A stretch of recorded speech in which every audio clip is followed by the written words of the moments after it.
Hey y'all, it's your girl and I'm here with this week's video. It's a kind of like a carry-on from the story I told last week. Well, not so much a carry-on as such, but I didn't feel like I could properly tell it without you all knowing from where I've come from, so this is me hinting that you need to go watch last week's video. If you haven't watched it, go watch it now.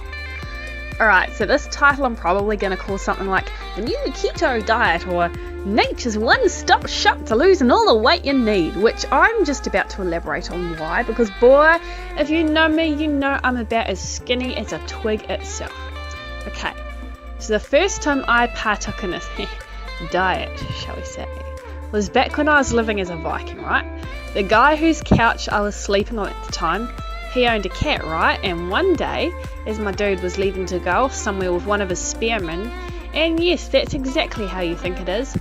This guy, right, this guy I was living with, he had this quite antique looking wooden sea chest looking thing, and it was full to the brim of chocolate gold coins. Not half full, not a smidgen at the bottom full, absolutely chock-a-block full. And yes, I know this because I peeped one day when he wasn't there.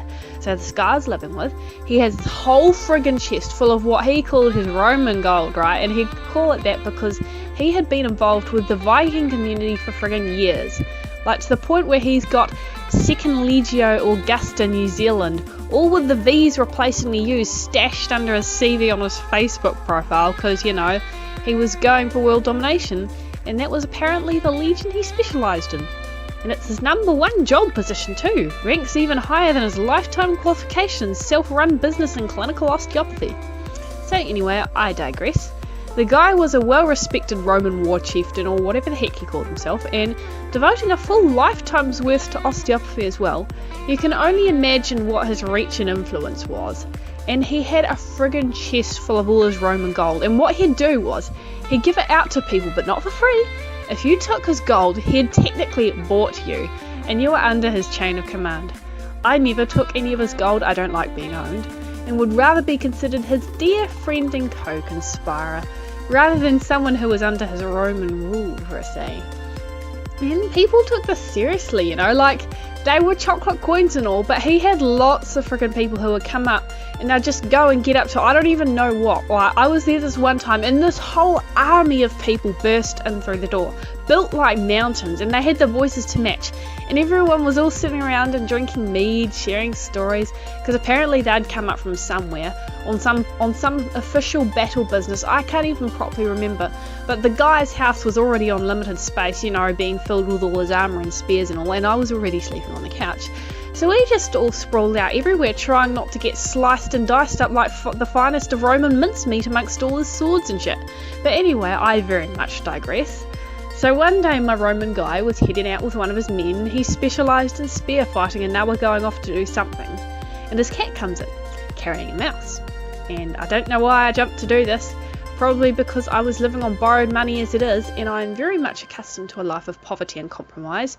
But when his cat Izzy came in, well, it's probably short for this great long complicated Roman name, but I very much forget what. So anyway, his cat came in carrying this mouse, this very much alive and seemingly unharmed skittering mouse. My first reaction was not, oh no, there's a mouse in this place. It was not, oh no, disgusting vermin. My first reaction was to look and peep out of my peepy little eyeballs to make sure that nobody was around. And then I scooped this bitch up for tea. Now, I will admit, I'd just come from a very sheltered environment. I didn't know what quite a lot of different foods were until I pretty much moved out. So I had no idea how to skin this mouse and roast him up into a mousy mouse meat pate, but by heck, I was determined. I was going to do it. I watched to make sure he wasn't going anywhere. He was in the house, so where was he actually going to go? So I quickly turned on my computer and started researching on how to skin and eat mouse. Also, hey, fun fact, apparently Romans used to keep these large rats inside earthenware jars. They'd fatten them up on honey and stuff, and they'd roast it up as a delicacy. So I was researching how to skin and eat this mouse, right? I couldn't really find much resources on how to actually eat the darn thing. Mice are so small that there's not even much meat on their bones. Though I did learn from this taxidermy site that apparently if you make a slit across the belly, it preserves the pelt without damaging the look of it. So I went off to get my mouse, right? I was gonna kill it swiftly beforehand, don't get me wrong, but by the time I went to go find it, the friggin' bitch was gone! My mouse! How dare it! I was gonna roast him up for tea. I was gonna be frying and surviving on some succulent meaty mouse patty. And that wasn't even the worst part of it either.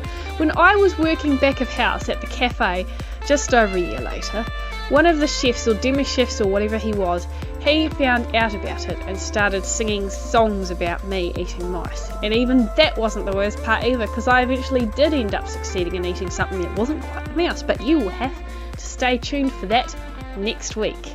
I'll see you later.